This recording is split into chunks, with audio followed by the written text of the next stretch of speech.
목사님 소리가 안 들립니다.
이제 제 소리 들리시죠? 네.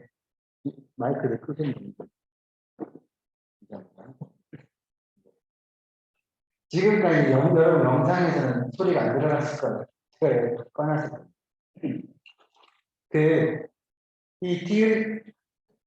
가나안 땅에서 버티면 되는데, 아브라함은 조금 고난 이런 거 잘 뛸 때까지 잘 못 견뎠어요. 힘든 거예요. 죽음을 특별히 아브라함은 우리가 족장시대 때 살펴볼 텐데 죽음의 위협이 아주 컸습니다. 아버지도 돌아가시고 막 하면서 죽음의 위협이 커서 애국으로 살려고 애국으로 갔는데 거기서도 위협이 있었죠. 아내를 잡아가고 나를 죽이면 어떡하나. 그런 위협 때문에 아내를 유이가 속이는 그런 일들이 벌어집니다. 하나님을 구해주셔서 나에게 다시 돌아오게 됩니다. 이 여정, 아브라함이 이동한 이 여정을 우리가 성경을 그냥 읽을 때 12장, 13장 읽을 때 그냥 갈대아우를 따라서 하란에 가고 가나안 땅에 가고 이렇게만 보면 그게 어떤 여정인지 모르는데 지도를 보면서 이제 이렇게 먼 지역이 있구나 이런 상황이 있구나 훨씬 성경을 통독하고 이해할 때 우리가 그 부분을 잘 이해할 수가 있습니다. 더 재미있게 이해할 수가 있죠. 아브라함은 강을 따라서 이동했습니다. 이와 같이 강을 따라서 길이 만들어졌습니다. 근데 이 부분은 하나님이 계속 가나안 땅 하시잖아요. 가나안 땅. 그럼 예수님도 가나안 땅에 오셨어요. 왜 이 지역에 아브라함이 가라고 했고 예수님도 왜 이 지역에 오셨을까? 라는 생각을 우리나라나 중국이나 우리 대한민국도 뭐 위치상으로 그런데 대한민국에 오시자고 왜 이 지역일까? 라는 생각을 하셨던 분들이 있을 거예요. 거기에 대해서 잠깐 언급을 하면 하나님 왜 이 땅을 주셨나? 여러분 아까 제가 초반 얘기할 때 이 가나안 땅이 이 아프리카, 아시아, 유럽 모든 그 큰 대륙이 만나는 중간 지역입니다. 당연히 이집트라는 나라, 이집트는 제국이 되지 못했습니다. 근데 이집트라는 나라가 더 차지할 땅이 없나? 라고 하면서 올라갈 때 반드시 이 가나안 땅을 거쳐 가야 됩니다. 대륙으로 가야 됩니다. 그리고 인류 역사에서 첫 번째 제국이 아수르인데 아수르도 천하통일을 하려면 반드시 이집트를 치려면 이 가나안 땅을 지나가야 됩니다. 나중에는 바벨론이 아수르를 무너뜨리고 또 세계를 제패하려도 가나안 땅을 지나가야 됩니다. 나중에 로마가 일어나서 세계를 제패하려고 해도 이 가나안 땅을 지나가야 됩니다. 이 전 세계 대륙이 지나가는 지역. 그리고 하나님이 아브라함에게 가나안 땅으로 가라고 했었을 때 내가 너희를 구원하고 살리기 위해서 내가 직접 이 예수 그리스도를 보내서 살려줘야 되겠다라는 생각을 하셨죠. 인류 역사에서 어느 시기에 내가 너희를 걸어갈까 할 때 가장 힘든 시기를 선택하셨을 것입니다. 이게 정답이 아니고 이런 관점이 있다라는 은혜로운 해석 중에 하나라서 설명을 드리는 겁니다.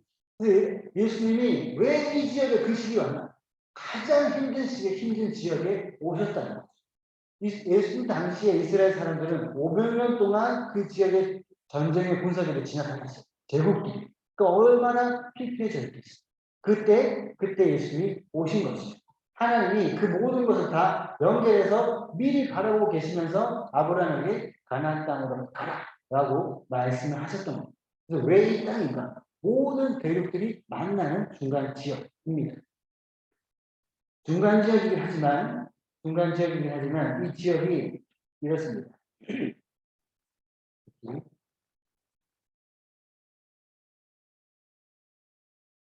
하나님의 도우심이 없이는 살 수가 없는 땅이죠. 가나안 땅이 이스라엘 백성들이 출애굽할 때는 모세와 이 출애굽한 백성들 광야에 있을 때는 적과 끓이는다. 그 땅에 가면 천국이 일어나겠지. 너무 좋을 것 같은데 라고 생각했지만 실제 그 땅은 모든 것이 풍족하다는 의미라기보다는 하나님이 꼭 필요한 땅이에요. 하나님 없이는 살 수 없는 땅이라는 의미가 훨씬 더 큽니다. 그래서 이 지역이 가나안 땅인데 그리고 오늘은 저희 종이를 드렸죠. 지금 저희가 살펴본 이 팔레스타인, 이 지중해 거쳐서 이 땅들 이거를 저희가 그려볼 거예요. 그려보는데 그려본다 그러니까 뭐 어렵게 생각 아주 단순하게 초등학교 1학년이 할 수 있어요. 직접 이제 재밌게 그려볼 건데. 여러분, 이거를 두 번 복습해보기 위해서 이렇게 그어주세요. 반을. 종이를 이렇게 반을 그어주세요. 또 이제 꼼꼼한 분들은 반 또 접네, 역시. 네. 반 접는 분들은 여러분 꼼꼼한 분들입니다. 계획적인 분들이에요. 이분들 허투루 대화 안 됩니다. 이분들의 약속 반드시 지켜야 되고, 이분들한테 어려운 뜻을 하면 안 됩니다. 네. 자, 이게 여러분, 보실 때, 자, 이게 쉽게 하기 위해서 가정을 한 거예요. 그냥 식탁이에요, 식탁. 여러분, 우리 식탁에 음식이 차려져 있습니다. 자, 주문하시는 분들도 나중에 하셔야 돼요. 저 보여주셔야 됩니다. 자, 지금 아직 그리지 마시고, 여기 지중해가 이렇게 있고, 나일강이 있고, 콩해가 있어요. 아직 그리지 마세요. 그 바다랑 강들을 이게 음식으로 표현해볼게요. 갈릴리 바다에 아시겠죠? 페르시아만 티그리스강, 유프라테스강 있습니다.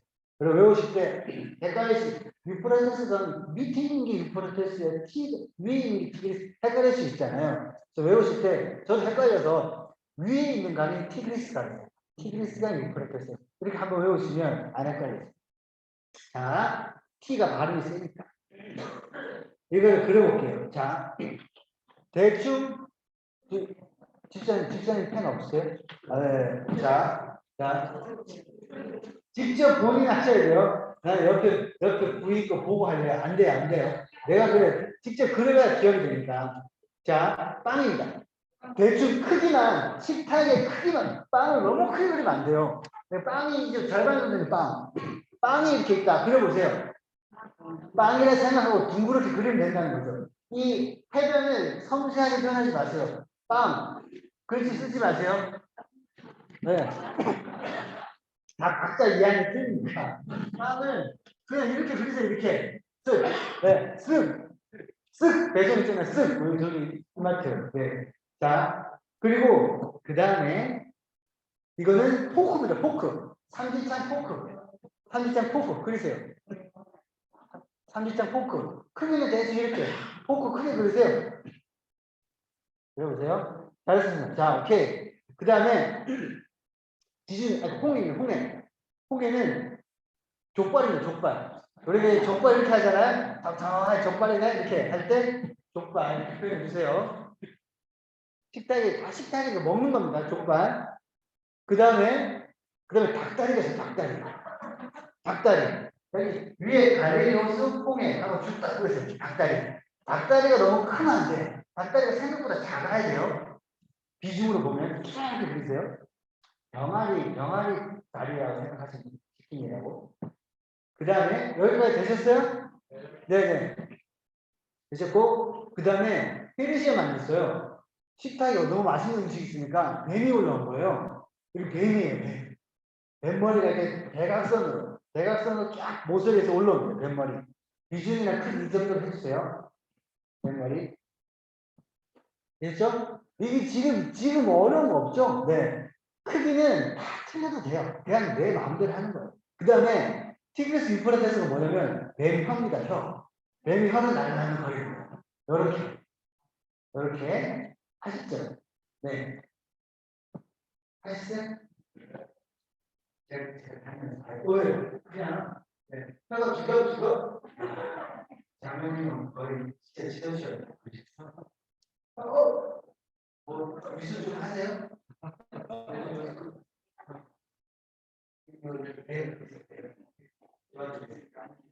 지금 다 잘해주셨네. 옆에 계신 분 보고 도와드리세요.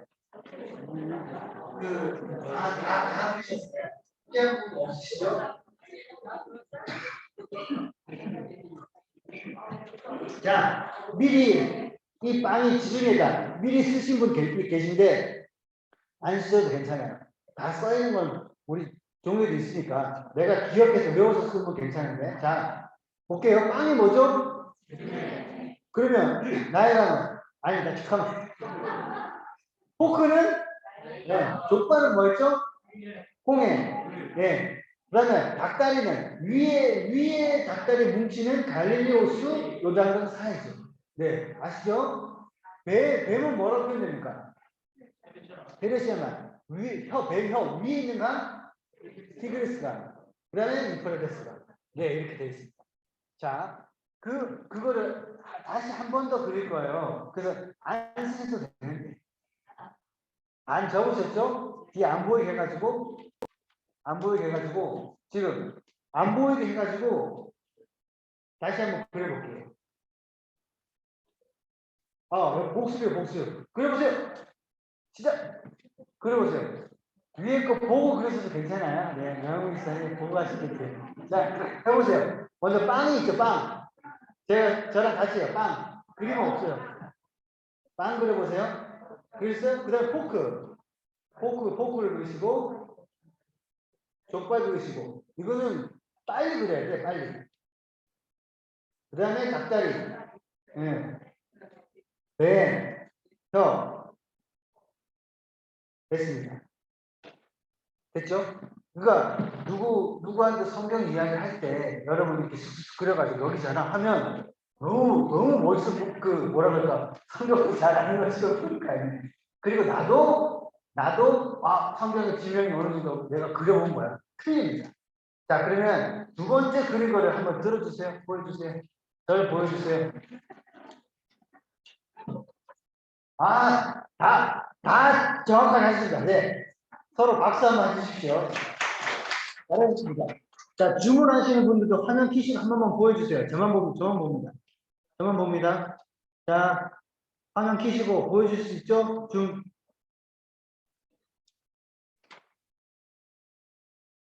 네, 정명희 쌤, 감사합니다. 좀 높게 들어주세요. 안 보이면 높게 들어주시고, 정명희 장로님 감사합니다. 네. 김효순 권사님은, 네, 기다려 주시고, 네, 감사합니다. 네. 자, 이렇게 우리는 그 지역을 표현해 본 거예요. 네. 첫 번째 오늘 중요한 내용들을 한번 해봤습니다. 이렇게 지중해나 다 했습니다. 자, 대한민국 여기 있었죠. 그리고 여러분, 성지 지리와 기후라고 할 때 대한민국은 거의 같은 위도에 가나안이 있어요. 그러면 여기는 그냥 여름이지만 않고 그냥 춥지는 않을 거예요. 다양한 기후가 봄, 여름, 가을, 겨울 있을 만한 위도에 있습니다. 그래서 여기 지금 팔레스타인 아까 화스타인 지도를 그렸잖아요. 그리고 우리가 특별히 닭다리 있는 지역 있잖아요. 갈릴리오서 예수님이 살았던 그 지역, 우리가 성지순례 가는 첫 번째 가는 예루살렘에 있는 그 지역, 요 지도를 여기에 지형을 지금 찾아온 거예요. 지형을. 여기를 팔레스타인이라 부르잖아요. 가나안 땅이라 부르면 딱 좋겠는데 계속 왜 팔레스타인, 뉴스에서도 팔레스타인 가자 지구에서 전쟁 무력 충돌이 있었습니다. 계속 이런 표현을 씁니다. 근데 팔레스타인, 블레셋 사람들의 땅이라는 그 단어의 뜻이에요. 팔레스티아에서 유래해서 블레셋 사람이 사는 땅이라는 이름으로 불렸는데 지금 전 지역을 이렇게 부른다라는 가정, 이런 그 관점이 있어요. 이것만이 정답이다는 아니고 지금 이 관점으로 이렇게 많이들 불리고 있습니다. 이게 이래서 이렇게 부르는 거예요. 이 관점만 저는 말하고 싶지 않고 이렇게 보는 설이 많이 있습니다. 팔레스타인 땅을 저희가 살펴볼 겁니다. 이 지도를 계속 보시면 이 지구에서는 이제 이 지역을 확대한 것이 이 지역입니다. 요거를 주로 살펴볼 겁니다. 이제 여러분 교재도 펼치시면 되는데 교재에 있는 내용을 제 PPT로 바꿔놓은 거예요. 교재랑 같이 보셔도 되고 그대로 이렇게 옮겨놓은 겁니다. PPT 제가 그쪽으로 다 드릴 거예요. 짧은 글씨는 안 보셔도 돼요. 자, 지도에 보면 우리가 4가지 길이 나와요. 지금 지도 그리는 게 저희가 첫 번째로 중요했고, 그 다음에 길이 중요하고, 그 땅, 지대, 무슨 지대, 그게 중요합니다. 첫 번째 볼게요. 해변길이 있습니다. 해변길. 보이시죠?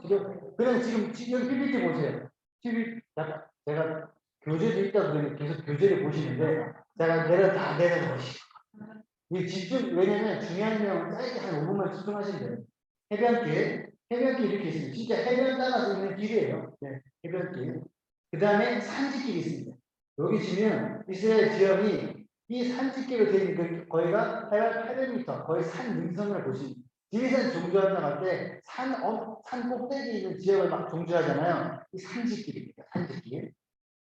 그 다음에 계곡길이에요. 예루살렘에서 이 요단강 쪽으로는 갑자기 급경사로 계곡이 훅 떨어집니다. 해수면보다 400m, 사해는 200m까지 더 밑으로 내려가는 지역이, 그러니까 쭉 거리는 짧은데 경사가 엄청 심한 거죠. 계곡길, 요 길들에 대해서 좀 더 살펴볼 거예요. 이런 길들이 있다라는 것을 보시고, 왕의 대로 왕들이 전쟁을 할 때나 무역을 할 때, 바벨론에서 올 때 왕들이 이용하는 그 길, 주로 좀 평탄한 길입니다. 이 네 가지 길들이 있습니다. 네 가지 길들을 적용해가지고 성경의 예를 살펴볼게요. 여러분, 요셉이 창세기 37장에 형들을 찾으러 갔다가 형들이 너무 시기해서 요셉을 팔아버리죠. 그 지명들을 한번 이걸 적용해가지고 살펴볼게요. 요셉이 헤브론에 있었어요. 헤브론에 있는데 형들은 세겜으로 양들을 치러 갔어요. 근데 아버지가 형들이 말씀 안 피우고 그 양들 잘 치고 있는지 요셉아 가서 보고 와. 요셉은 아버지가 시키는 건 정말 성실하게 잘 해냈던, 시키는 일을 무조건 끝까지 해내는 요셉이었습니다. 형들을 찾으러 갔죠. 세겜에 가면 형들이 없어요. 보통은 거기서 돌아옵니다. 세겜에 없던데요? 라고 돌아오는 게 정상, 보통 사람의 일인데 요셉은 사명, 내가 해야 될 미션, 그게 뭔지 형들을 보고 오는 거예요. 사람들 막 찾아다니면서 물어보니까 도단으로 갔다더라. 그래서 도단까지 갑니다. 자, 이 산지길에 따라서 세겜까지 갔는데 산을 내려가서 도단으로 가면 무슨 길을 만나요? 해변길을 만나요. 도단에서 요셉이 오는 걸 보고 형들이 저 꿈꾸는 자가 오네. 우리 사랑을 다 빼앗아간 놈이 오네. 우리가 쟤를 어떻게 해버릴까? 라고 하다가 주변에 이를 죽이려고 했던 형들도 있고 안 된다. 그냥 지나가는 상인한테 팔자. 이 해변길을 지나서 이집트로 가는 상인들. 해변길에서 도단에서 만나서 팔아버리는 거죠.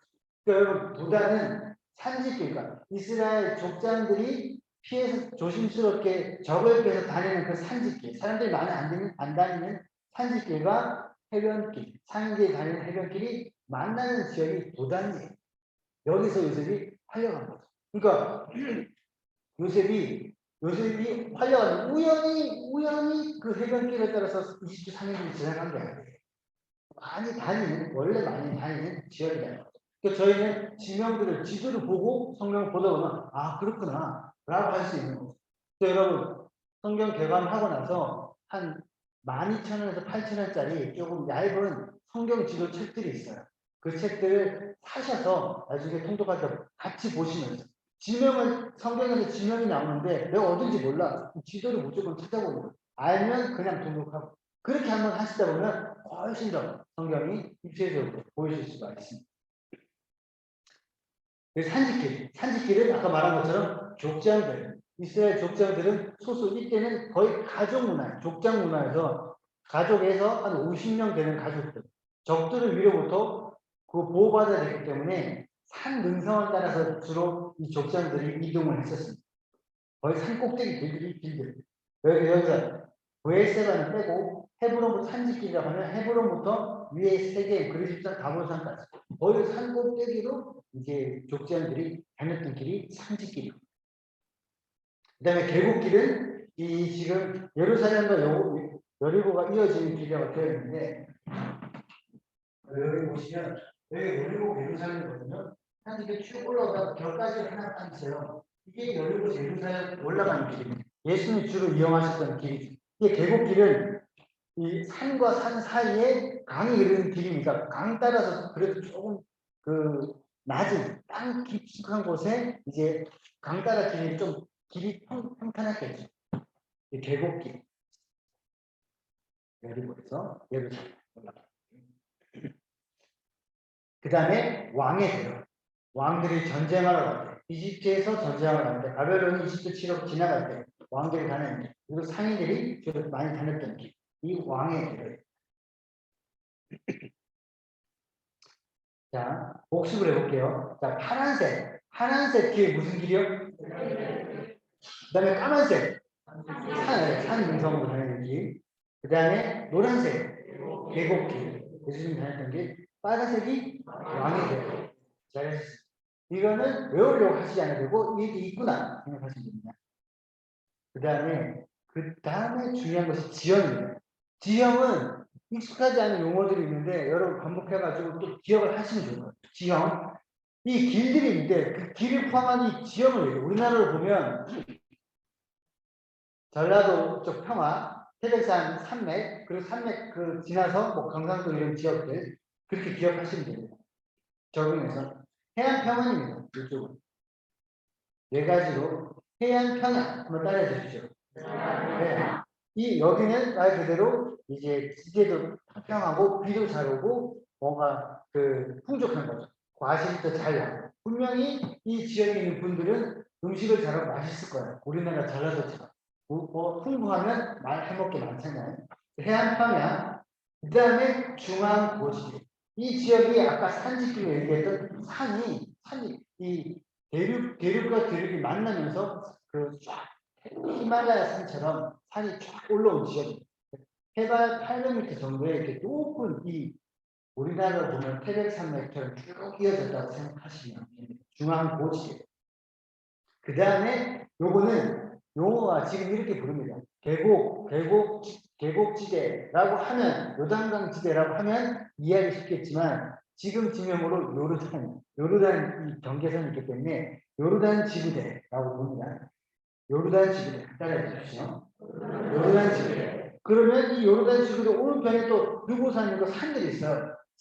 한 지역. 요 지역은 또 이렇게 불러요. 트란스 요르단. 이 네 가지 지형으로 나눠집니다. 네 가지 지형 위에 가산 고원이 있고요. 이 지역을 아까도 우리가 제가 말로 설명했는데 높낮이로 보면 높낮이 차가 조그마한 지역인데 엄청 차이가 많이 납니다. 이거를 표현해 볼게요. 제가 이제 손으로 그렸던 건데 이렇게 되어 있습니다. 이렇게 이걸 반면으로 딱 잘라보면 이렇게 됐다고 볼 수 있는 거죠. 이쪽은 지중해에서 고온 다습한 바람, 구름들이 자주 불어요. 비구름이. 그러면 비구름들이 해안 평화에 비를 자주 뿌리는 거죠. 비가 자주 옵니다. 근데 이 비구름이 예루살렘 산이나 이 중앙 고지 산은 못 넘어가요. 그 정도로 높으니까. 그 비가 다 산을 못 넘어가고 여기만 떨어집니다.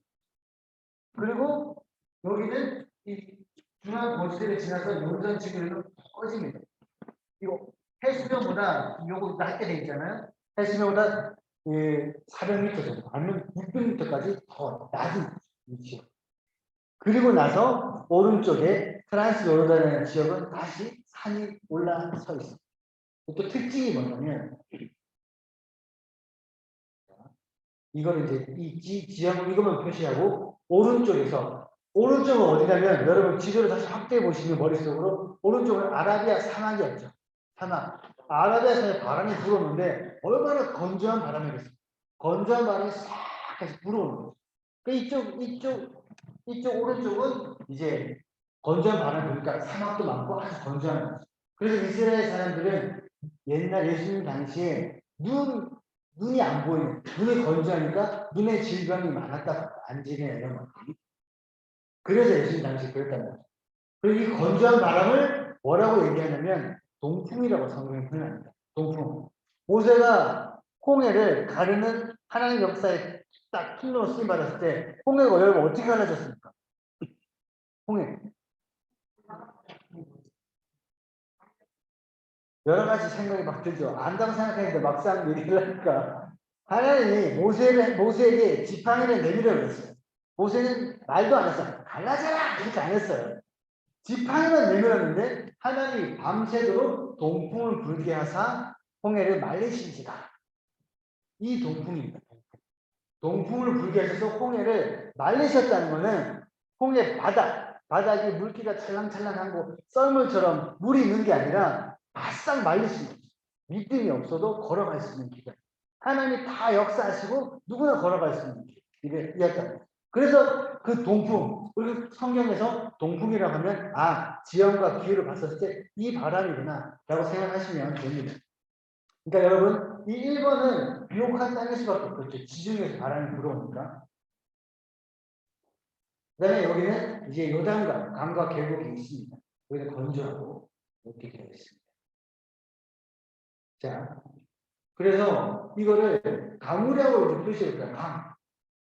평균 강수량을 표시한 지도를 이렇게 적용을 해봤어요. 그렇게 보니까 맞죠? 이 3번 지역은 이제 건조함이 계속 불어오니까 이 지금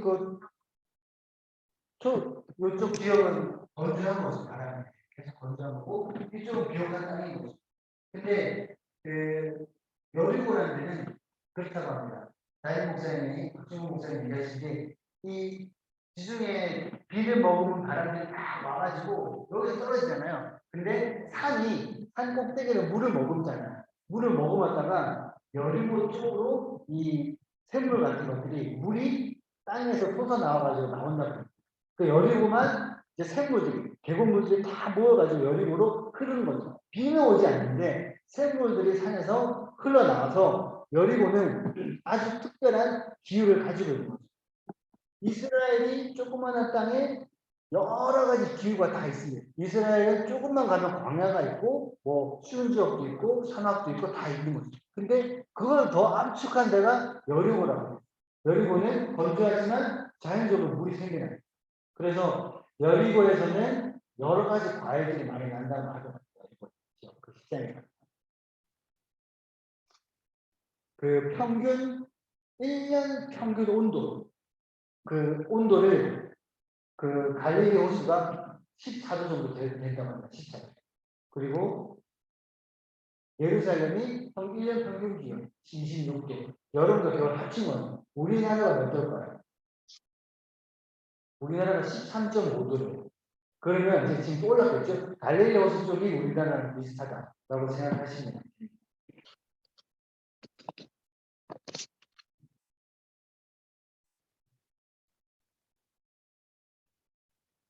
헐몬산에서 여기 보면 헐몬산에서 이제 여름이 되면 봄이 되면 눈이 녹아가지고 물이 흐릅니다. 그 헐몬산에서 흐른 물이 어디로 흐르게요?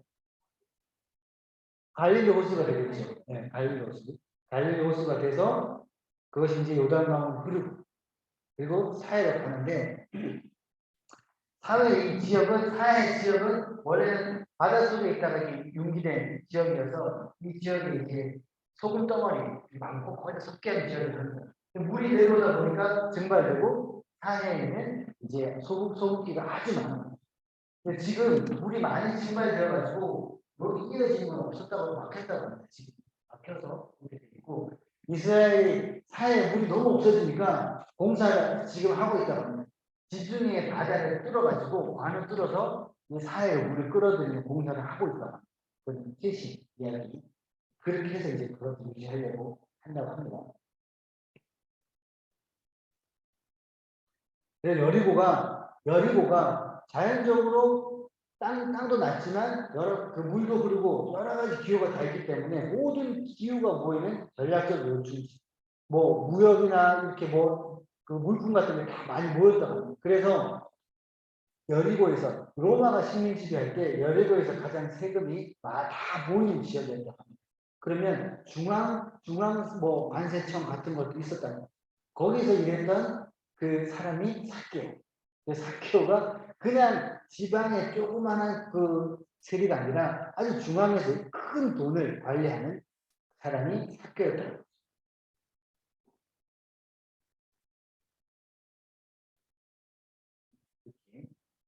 그래서 물은 여러분 물이 없으면 여리고도 물이 안 흘렀으면 그렇게 될 수 없었을 거예요. 물이 생명입니다. 성경에서 이삭이 있어요. 창세기 힌트를 창세기 26장에 누가 나오는지 이삭이 나와요. 아브라함, 이삭이 우물을 팝니다. 어디 파냐? 이 그랄에 가서 그랄 지역에서 에셋이라는 우물을 파고 신나 우물을 파고 로봇이라는 이렇게 우물을 파는데 여러분 지금도 아프리카에 우물을 파려고 하면 지금은 막 조사를 해가지고 파는데 막 이 땅 속을 관찰하는 것들을 관찰을 해서 파도 안 되는 경우도 있어요. 이 당시에는 우물을 파려고 하면 뭘 조사해 볼 수 있겠습니까? 그냥 복권 찍듯이 그냥 찍은 거죠. 찍어서 깊이 그것도 삽으로 팠을 텐데 우물이 나오면 기적이 일어납니다. 우물이 생기면 마을이 생긴 거고 나라가 생깁니다. 근데 이삭이 우물을 팠는데 한 번 나왔어요. 그래서 그라 집안의 사람들이 우물 내놔라 라고 줬어요. 그 또 팠는데 또 나왔어요. 또 팠는데 또 나왔어요. 이게 세 번 반복되니까 이 사람들이 다시 이제 뺏을 생각을 못하고 브에세바에 있는 나옵니다.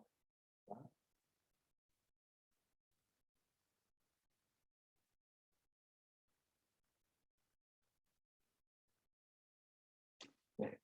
아비멜렉이 그 친구 아웃사과 군대장관 비교가 함께 이렇게 얘기한 거예요. 그냥 쟤는 이방이니까 우리 몸을 뺏어야지 라고 했는데 계속 기적과 같은 일이라는 보면서 하나님이 너와 함께 하시구나. 우리가 봤다. 그러면서 우리와 언약을 맺어달라. 오히려 꿈을 뺏고 쫓아내려 그랬는데 너는 보통 사람이 아니다. 라고 하면서 우리가 계획을 하고 우리를 좀 봐달라. 라고 하면서 너는 여호와께 복을 받는 자다. 라고 얘기하시는 거예요. 그렇게 했던 하나님 역사했던 그 통로 중 하나가 우물이 나옵니다. 우물. 약속의 땅은 하나님 함께 하시지 않고는 살 수 없는다. 그리고 반대로 하나님 함께 하시면 생명이 넘치는 땅이죠. 이 땅은 너무 건조하고 나 힘들어. 이 힘든 땅 못 살겠어. 누구든지 이렇게 말할 수 있는 땅인데 누군가는 하나님의 사람이 그곳에 있으면서 하나님 함께 하시니까 축복의 땅, 우물이 나와버리면 생명이 막 나는 땅이 되는 거죠. 그래서 여러분 최근 선교 역사에 있어서 어떤 밀림이나 이런 지역에 무당이 왕처럼 장악하는 족속이 있어요. 그럼 거기에 복음을 전하러 뭐 여러 종교에서 갔다가 다 죽임을 당하고 무당이 저주해서 밤에 죽고 이런 지역이 있어요. 근데 여자 선교사 2명이 기도하는데 가야도 될 것 같은 거예요. 갔어요. 가서 잠을 잤는데 아침에 그 무당이 문을 딱 열었는데 안 죽은 거죠. 근데 어떻게 안 죽었냐고. 저희는 아무것도 안 했다고. 그냥 하나님이 평안을 주시는 거다고. 라고 하는 걸 보면서 이제 그 무당이 너희는 살아계신 하나님, 너희가 섬기는 신이 누구냐? 라고 물어보면서 하나님 듣고 마을 전체가 이제 복음을 듣게 됐다는 이야기들이 선교 역사에 많이 있습니다. 하나님의 백성들은 사람들이 저 지역은 정말 이렇게 힘든 지역이야. 저주받은 지역인 것 같아. 저 집은 들어가면 안 돼. 라고 하는 지역에 하나님의 사람들은 기도하고 반대에 들어갈 수 있는 거죠. 그리고 그것을 축복의 땅으로 바꿀 수 있는 거죠. 그래서 하나님의 백성들은 이사를 싼 날 갈 수가 있어요. 보통 사람들은 손 없는 날 2개, 3개 하잖아요. 나는 괜찮아요. 저희는 손 있는 날 갑니다. 하나님이 축복해 주시니까. 라고 갈 수 있는 거죠. 여기서 혹시 손 없는 날 가시는 분 있어요? 여러분 걱정하실 필요가 없습니다. 싼 날 그냥 담대하게 가시면 됩니다. 그렇죠? 네. 네. 그래서 하나님이 함께 하시는 사람은 함께 하시면 그 땅이 사람들 어려워서는 우리가 가면 그 땅은 생 땅으로 바뀐다. 왜냐면 하나님이 나를 통해서 역사하실 때 이 생각을 가지고 계시면 좋을 것 같습니다. 하나님 역사하시는 방법입니다. 자, 끝났습니다. 오늘 끝났습니다. 네. 오늘 중요한 복습만 할게요. 복습. 네. 복습만 하시면 됩니다. PPT가 좀 천천히 넘어가니까 잠깐 이제 하나님 사랑하시는 자에게 잠을 주시는다. 하나님 사랑하시는 분이 한 3-4분 계셨는데 괜찮아요. 기억하시면 되니까. 자, 복습 중요합니다. 자, 그림 그려서 기억나시죠? 머릿속으로 그리세요. 머릿속으로. 빵이 있었고, 빵은 뭐죠? 네, 그렇죠. 네. 그 포크 나의 조건은 홍해. 그리고 여기 그 닭다리가 나오는데, 닭다리 위에 있는 그 봉오리는 달렸어. 5번은 요단강. 밑에 있는 거 사이죠. 네. 그 다음에 뱀이 페르시아나. 자, 위에 있는 강, 밑에 있는 강이 프로테스탄. 잘하셨습니다.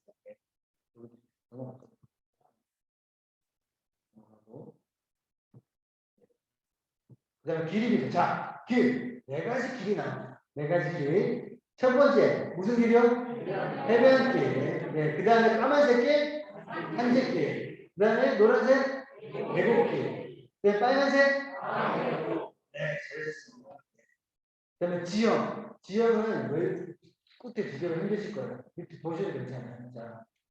자, 제 왼쪽에 한편. 그 다음에 가운데 이게 또 이게 네, 프랑스 요르단. 한 번 더 해볼게요. 제일 왼쪽에 네, 한 칸만. 그 다음에 중앙 보시게 요르단 시로데 네, 프랑스입니다. 근데 프랑스 요르단 요르단 시로데 말을 읽어볼 수 있는데 아 여기가 편하고 여기가 높은 산지고 여기가 겨울이 푹 꺼졌다가 다시 산지가 이런구나. 이것만 오늘 기억하시면 됩니다. 근데 이 다음 PPT는 우리 교재에 보시면 중요 지형들이 나와요. 지형들이 꼬라는 지역이 어딨나 지도에다 표시는 이스라엘 평원이 어딘가 지도에 표시는 거고요. 여러분 이거는 제가 따로 이렇게 설명하다 보면 길어져요. 그래서 지도를 확인하시기 위해서 이 수업 끝나면 제가 PPT를 올려드리잖아요. 그거 보시기만 하시면 됩니다. 됐습니다. 오늘 마치도록 하겠습니다. 마치는데 잠깐만요. 다음 주가 오후 저녁 예배가 있어요. 오후 저녁 예배 2시부터 시작하잖아요. 그럼 저희 1시 반에 시작해서 30분 만에 수업을 끝낼 수도 없고 저희 교구 저희 또 설교해야 되니까 오후 저녁 예배 끝나면 3시가 되잖아요.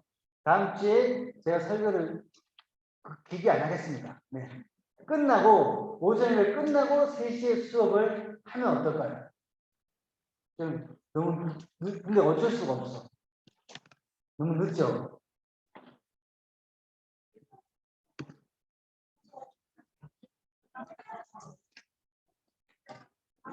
그렇게 그거밖에 없어요. 그렇게 하고 네, 너무 피곤하신 분들은 이제 가셔서 줌으로 들으시는 영상으로 보시는 걸로 하도록 하겠습니다. 주일반은 교회 행사 또 같이 해야 되기 때문에 어쩔 수 없습니다. 네, 그렇게 하도록 하겠습니다. 네. 오늘 끝나고 3시에 한 겁니다. 오늘 끝나고 여러분들 출석하신 분들은 저한테 여기 가시면서 우리가 적어주고 가시는 카톡이나 문자 잃어버리실 것 같은 분들 여기 적어주시고 상세히 내가 성경 어디까지 읽었나 출석을 저한테 문자로 카톡으로 개인 카톡으로 보내주세요. 자 기도하고 마치도록 하겠습니다. 하나님 감사합니다. 오늘도 성경의 지리와 기호에 대해서 살펴보았습니다. 성경의 지리와 기호를 살펴보면서 성경의 여러 가지 일들을 더 잘 이해하고 나아갈 수 있도록 인도하여 주시옵소서. 감사를 드리며 예수님 이름으로 기도합니다. 아멘.